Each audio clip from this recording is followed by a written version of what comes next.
Hello అండి. Restaurant style chilli baby corn ఇంట్లోనే ఈజీగా ఎలా చేసుకోవాలో చూద్దాము.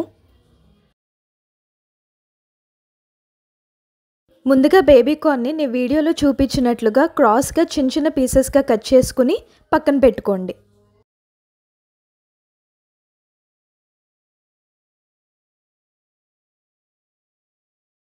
ఇప్పుడు ఒక బౌల్లోకి 2 to 3 కప్స్ ఆఫ్ వాటర్ తీసుకుని ఇందులోకి హాఫ్ టీ స్పూన్ పసుపు వేసుకుని ఇందాక కట్ చేసి పెట్టుకున్న బేబీ కార్న్ పీసెస్ని ఇందులో యాడ్ చేసుకోండి.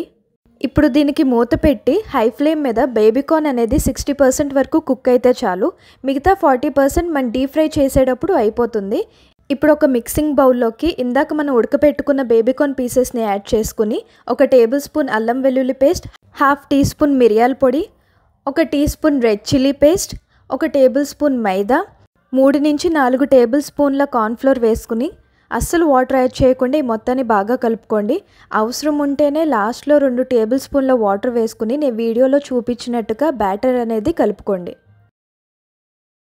ఇప్పుడు నూనె వేడయ్యాక మనం మ్యారినేట్ చేసుకున్న బేబీ కార్న్ పీసెస్ని యాడ్ చేసుకుని మీడియం టు హై ఫ్లేమ్ మీద ఈ బేబీ కార్న్ అనేది crispy and golden brown colour వచ్చే వరకు ఫ్రై చేసుకోండి.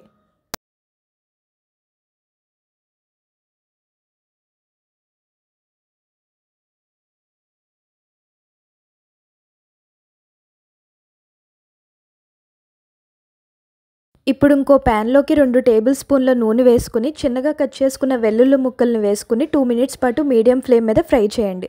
తర్వాత ఇందులోకి ఉల్లిపాయలు, పచ్చిమిర్చి, క్యాప్సికమ్ వేసుకుని హై ఫ్లేమ్ మీద 2 to 3 మినిట్స్ పాటు వేయించుకోండి.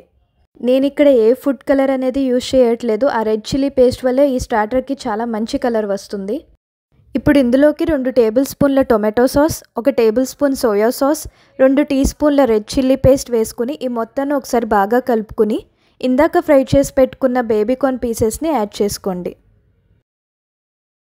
ఇప్పుడు ఇందులోకి 2 టేబుల్ స్పూన్ల వెనిగర్, కార్న్ఫ్లోర్ ప్లస్ వాటర్ కలిపిన మిక్చర్, అలాగే టేస్ట్కి సరిపడా సాల్ట్ వేసుకుని ఈ మొత్తాన్ని ఒకసారి బాగా కలుపుకోండి.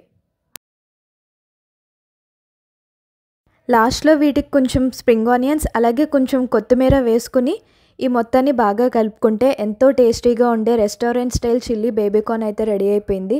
టేస్ట్ అయితే సేమ్ రెస్టారెంట్లో తిన్న ఫీలింగే వచ్చింది. ఇంగ్రీడియంట్స్ చాలా తక్కువ, ప్రాసెస్ కూడా చాలా ఈజీ. తప్పకుండా దీన్ని మీ ఇంట్లో ట్రై చేసి టేస్ట్ ఎలా ఉందో నా కమెంట్ సెక్షన్లో కమెంట్ చేయండి. అలాగే ఈ వీడియో నచ్చినట్లయితే లైక్ చేయండి. ఇలాంటి మరెన్నో రెసిపీస్ కోసం నా ఛానల్ని సబ్స్క్రైబ్ చేయడం మాత్రం మర్చిపోవద్దు. Thank you for watching.